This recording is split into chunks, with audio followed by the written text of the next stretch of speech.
तो यहाँ पर हम लोग देख रहे हैं शेषफल प्रमेय पर आधारित कुछ प्रश्नों को। 8-9 क्वेश्चन हमने देखा है। अगले प्रश्न की ओर चलते हैं और देखते हैं प्रश्न क्या है। अब देखो यहाँ पर शेषफल प्रमेय पर हमने बहुत सारे क्वेश्चंस को देख लिया है, लेकिन यहाँ पर दिक्कत ये होता है ना कि हमारे एग्जाम्स में हो या फिर प्रैक्टिस के नजरिए से तुम देखोगे, तो अगर कई बार नया क्वेश्चन आता है तो तुम्हारा दिमाग वहां पर थोड़ा सा रुक जाता है। अगर तुम नंबर ऑफ क्वेश्चन ज्यादा किए रहोगे, है ना, तो तुमको वो कॉन्सेप्ट उतना ही ज्यादा गहराई से, है ना, तुम्हारे दिमाग में फिर बैठ जाएगा और दिक्कत नहीं होगा। किसी भी तरह का प्रश्न आएगा समस्या नहीं होगा। अगले प्रश्न की ओर बढ़ते हैं। 10वें नंबर का प्रश्न है, देखो जरा। प्रश्न थोड़ा सा यूनिक है। जितना प्रश्न हमने पहले किया, ये जो दोनों प्रश्न है, दोनों का दोनों प्रश्न, जितना प्रश्न हमने पहले किया है उससे अलग है। अलग क्यों है, क्यों बोल रहे हैं, आओ जरा बात करें। हालांकि कॉन्सेप्ट हमारा वही रहने वाला है शेषफल प्रमेय। दो हमारे पास एक बहुपद है। बहुपद क्या है? x to the power 4 minus 2x³ plus 3x square minus ax plus b। ठीक है, यहाँ पर हमको पता क्या है कि शेषफल प्रमेय से जिससे भी हम भाग देने वाले यहाँ पर दो भाजक है हमारे पास। x माइनस 1 से भाग देने वाले हैं और x प्लस 1 से भाग देने वाले, तो दो बार भाग का काम होगा और दो शेष आएगा। शेष भी हमको यहाँ पर दिया हुआ है कि अगर हम x माइनस 1 से भाग देते हैं तो शेष 5 आता है, और फिर x प्लस 1 से भाग देते हैं तो शेष 19 आता है। ठीक है, और शेषफल प्रमेय हमको क्या बताता है? शेषफल प्रमेय हमको ये बताता है कि सपोज अपन क्या कर रहे हैं, x square plus 7x plus 10 है, ये इसमें अगर हम भाग दे रहे हैं x माइनस 2 से। ठीक है, अपन करेंगे क्या? अगर x माइनस 2 से यहाँ पर भाग दे रहे हैं ना, तो हम क्या करेंगे, x माइनस 2 बराबर 0 करेंगे, x बराबर आएगा यहाँ से 2, और ये जो x बराबर 2 आया इस भाज्य में हमको क्या करना है, रख देना है। जैसे भाज्य में रखेंगे ना तो शेषफल हमको निकल के आ जाता है। ठीक है जी, क्लियर है? तो यहां से देखना जरा, यहां से देखना जरा क्या दिया हुआ है। दिया गया बहुपद जिसमें भाग देना है, ये हमारे पास है एफ ऑफ एक्स। क्या है? एफ ऑफ एक्स बराबर में x to the power 4 minus 2x³ plus 3x square minus ax plus b। ठीक है जी, ये हमारे पास गिवन है। अब यहां पर हमको सबसे पहले भाग देना है x माइनस 1 से, तो लिख ले में x माइनस 1 से भाग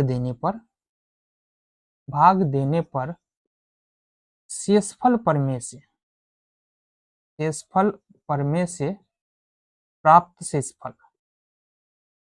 शेषफल। अब हमने कहा बाबू किससे भाग दे रहे हैं, x माइनस 1 से भाग दे रहे हैं, तो x माइनस अगर 1 से भाग दे रहे हैं तो बराबर में 0 करो इसको, x बराबर कितना आ जाएगा, 1 आ जाएगा ना। तो हमको हमारा जो शेषफल प्राप्त होगा वो क्या होगा, f ऑफ 1। f ऑफ 1 कहने का मतलब है कि बहुपद के अंदर जहां जहां x है वहां वहां पर हमको 1 रखना है।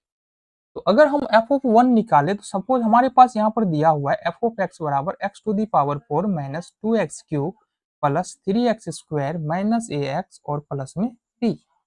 अब अगर हम f ऑफ 1 निकालते हैं यहाँ से तो ये निकलेगा 1 to the power 4 minus 2 into 1 to the power 3 plus 3 into 1 to the power 2 minus a into 1 और प्लस में b। ठीक है जी, तो इसको अगर सोल्व करें जरा, 1 टू दी पावर 4 1 हो जाएगा, माइनस यहाँ से देखना 1 टू दी पावर 3 है और 1 हो जाएगा, 1 को 2 से गुना करेंगे 2 हो जाएगा, प्लस 3 इंटू 3 हो जाएगा यहाँ से।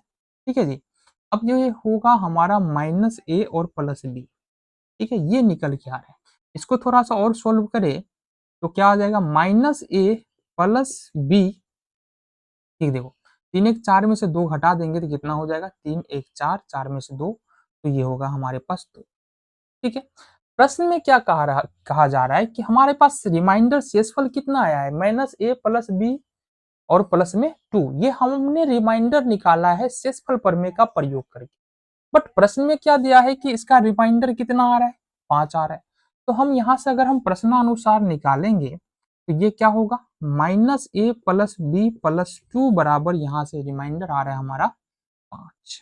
कितना आ रहा है, 5 आ रहा है।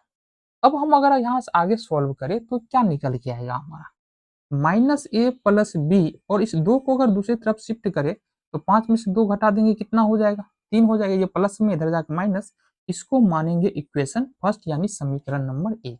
आ गया जी। चलो, तो हमने क्या किया, यहाँ से हमने अभी यूज में लाया है x-1 से भाग देने पर। और एक और बहुपद है जिससे हमको एफ ऑफ एक्स में भाग देना है, वो बहुपद है हमारा x+1 से। ठीक है जी, अब इसके लिए देख लेते हैं। तथा बहुपद एफ ऑफ एक्स में x+1 से भाग देने पर प्राप्त शेषफल, प्राप्त शेषफल देखेंगे तो ये हो जाएगा बाबू कितना, यहाँ एफ ऑफ x+1 से भाग दे रहे हैं। अब अगर x+1 से भाग दे रहे हैं तो बराबर में 0 आ जाएगा, और इसके बराबर में 0 मतलब x का वैल्यू कितना निकल के आएगा, -1 निकल के आएगा। ठीक है, तो यहाँ से हमारे पास जो प्राप्त शेषफल होगा ये कितना होगा, f ऑफ -1। तो f ऑफ x क्या है हमारे पास, f ऑफ x देखेंगे तो है हमारे पास x⁴ -2x³ plus 3x² minus ax और प्लस b, ये हमारे पास f ऑफ x है। ठीक है जी, हमको -1 रखना है x के जगह पर, यानी कि f ऑफ -1 ज्ञात करना। -1⁴ -2 into 1⁴ plus 3 into 1 -1⁴ minus a into -1 और प्लस में b। अब इसको सॉल्व करो जरा। -1 है, पावर 4 है। देखो कोई भी नंबर है ना, उस पर अगर पावर ओड नंबर में है तो माइनस में उत्तर आएगा, और पावर अगर इवन नंबर में है तो प्लस में उत्तर आएगा। मतलब क्या है कि पावर यदि सम संख्या है ना किसी भी, है ना, अगर माइनस वाला कोई संख्या है, सपोज हम यहाँ पर -2 पकड़ रहे हैं, अब इस पर पावर हम कुछ भी लिखे, सपोज हम 100 लिख रहे हैं, तो 100 क्या है, सम है, तो इसका मतलब जब इसको हम पूरा गुना करके लिखेंगे तो ये आंसर हमारा प्लस में आएगा। अगर हम बोल दें -2 पर पावर 99 तो हमारा उत्तर माइनस में आएगा, क्योंकि 99 क्या है, विषम है। यही समझाने की कोशिश कर रहे हैं। तो चलो जी, 1 पर कितना भी पावर दो 1 होने वाला है, -1 पर पावर 3 विषम है, मतलब -1 और -2 को गुना करेंगे +2 हो जाएगा। ठीक है, -1 का स्क्वायर करेंगे 1 1 दिया 3।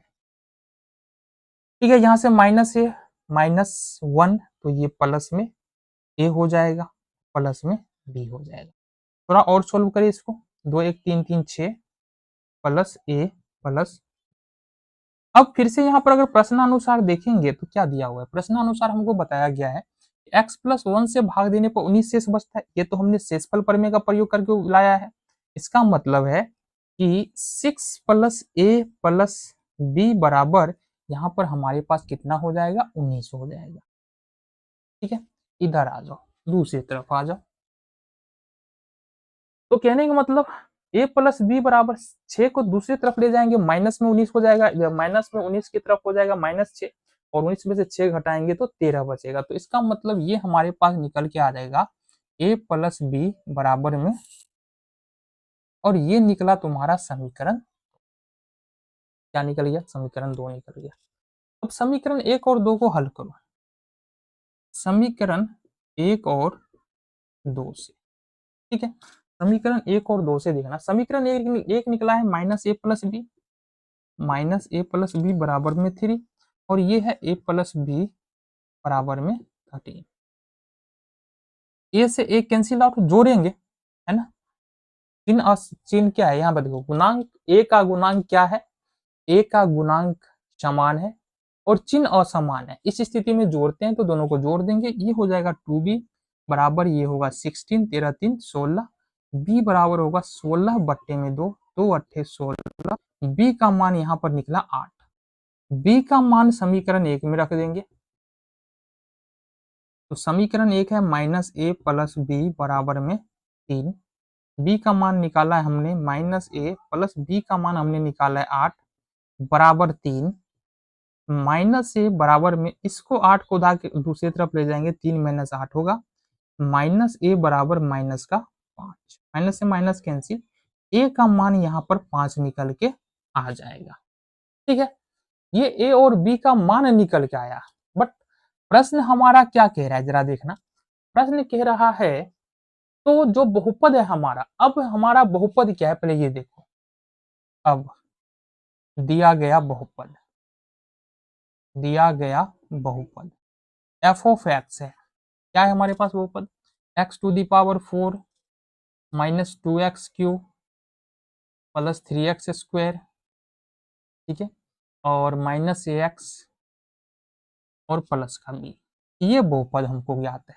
हमने a और b का मान निकाल लिया। अगर यहां पर बहुपद में हम क्या करें, a और b का मान रख दे, b का मान रखने पर तो ये बहुपद क्या बनेगा, f(x) बराबर x⁴ minus 2x³ plus 3x²। a का मान यहाँ पर कितना आया है 5, तो माइनस 5x, और b का मान है हमारे पास 8।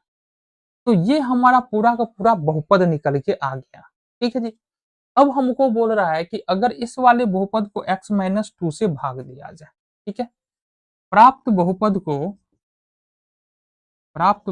को x-2 से भाग देने पर शेषफल। अब शेषफल प्रमेय का उपयोग करें यहां पर, तो प्राप्त शेषफल क्या होगा, कितना f(, यही तो होगा, x-2 से भाग दे रहे हैं तो शेषफल f(2) तो होगा। अब f(x) बराबर हमारे पास क्या है, x⁴ minus 2x³ plus 3x² minus 5x plus 8। ठीक है जी। f(2) करें, 2⁴ minus 2 into 2⁴ plus 3 into 2⁴ minus 5 into 2 plus 8। Solve करो इसको, ये हो जाएगा तुम्हारा 16, 8 दूनी 16, ये होना 4 तिया 12, 5 दूनी 10 प्लस 8, 16 से 16 कैंसिल आउट हो जाएगा, 12 8 20, 20 में से 10 घटा देंगे तो 10 हमारा उत्तर यहाँ से निकल के आ जाएगा। फाइनली हमारा निकल के आ गया। यदि हम f(x) जो कि हमारा बहुपद प्राप्त हुआ है, a और b का मान ज्ञात करने के बाद इस बहुपद में यदि x-2 से भाग देते हैं तो 10 हमारा शेष निकल के आ जाएगा, और ये बिल्कुल सही है, कहीं से भी कोई मिस्टेक नहीं है। तो थोड़ा सा पेशेंस तो रखना पड़ेगा तुमको। कई प्रश्न होते हैं थोड़े से लंबे दिखते हैं, बट स्टेप होता है ना उसमें, कहाँ से शुरू करे, है ना, कौन सा काम पहले करे, क्या हमारे पास गिवन है, क्या दिया हुआ है, क्या क्या मांगा जा रहा है ना, और ये सब बातें कहाँ से आएगा, कहाँ से तुमको समझ में आएगा, जब ढेर सारे प्रश्नों की तुम प्रैक्टिस करोगे, बार बार रिवीजन करोगे, तब जा करके ये सारी की सारी बातें तुम्हारे दिमाग में आती। क्लियर है बात। अगले प्रश्न की ओर बढ़े, चलो।